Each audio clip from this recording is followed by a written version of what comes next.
So you're educated, you're attractive, you got your own money, and you're a good girl. I mean, you're really out here doing it, girl. You're doing it. So it only makes sense to wonder at this point, why am I still single? So if you're truly confused as to why a beautiful, educated, financially stable, wholesome woman such as yourself is still single, then that is a clear indication that you don't understand men, you don't understand male psychology, and you don't really understand what truly compels men to want to commit to a woman. It's okay, we're here to learn, right? I got you. So here is where many of us are going wrong. Most of us try to appeal to men in three major ways: physically, logically, and morally. So let's start with physically. Physically is the, oh, I'm beautiful, I'm looking like a whole snack, or, you know, I got that wet. Why wouldn't a man want to wipe this? When you are relying on attracting a man physically, you are expecting for him to choose you based upon either your looks or your ability to put it down in the bedroom. The next major way is logically, and that is where we get the, oh, I'm educated, I got my own money, I can cook, I can clean. It just makes sense that any man would want me. When you are relying on attracting a man logically, you are expecting for him to make a rational decision to choose you based on your intelligence, your achievements, or your skills. And then the third major way that we try to attract men is morally. That's where we get the, oh, I'm a good girl, I keep my legs closed, I'm a virtuous woman, I'm not like all these other wild hoes out here thotting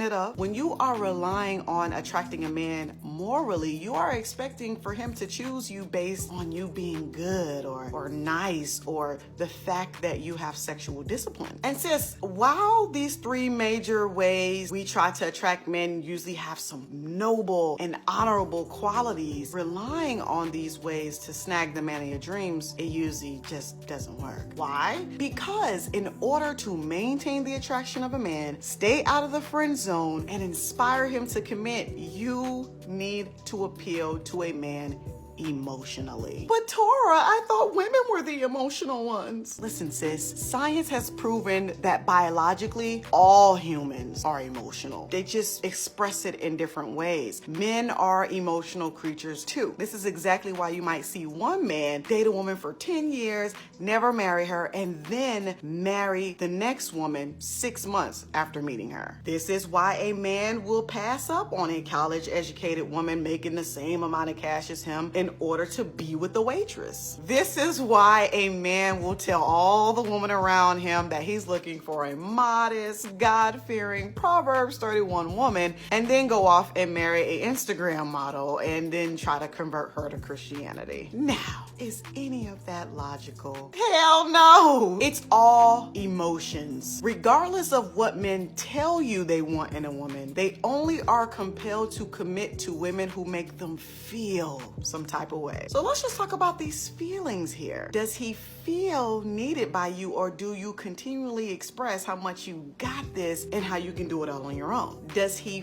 feel safe around you, or does he fear your reactions because you don't know how to control your emotions? Does he feel like he can be himself, or is he picking up your subtle hints that you would rather him be like somebody else? Does he feel connected to you, or is there some severe disconnect because you refuse to get vulnerable enough to acknowledge your flaws? Does he feel a healthy sense of freedom, or does your neediness cause him to feel that committing to you will trap and suffocate him? Does he feel challenged by your femininity to rise to the occasion, or do you tolerate certain behaviors and thought processes out of some type of pseudo submission or just to keep the peace? Do you keep him guessing to the point where he feels excitement just being around you, or are you just happy engaging in the monotony of checking off the basic boxes on your wifey material checklist? Do you see the trend here? Feelings.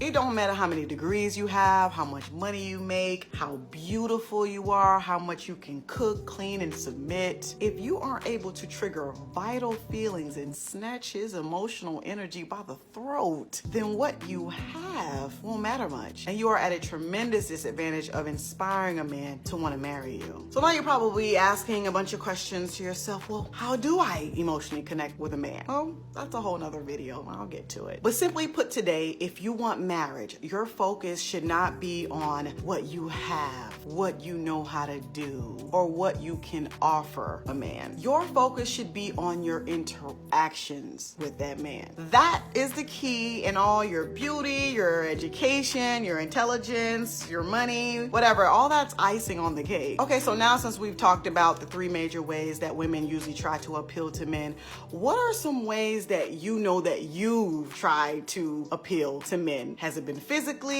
Has it been logically? Has it been morally, or some combination of the three? Let me know in the comments. All right, sis, so they say the game is to be sold, not to be told, but I did give you these jewels here for free. So if you like this video, please show love by liking, and always remember to live for God and love the life that you live.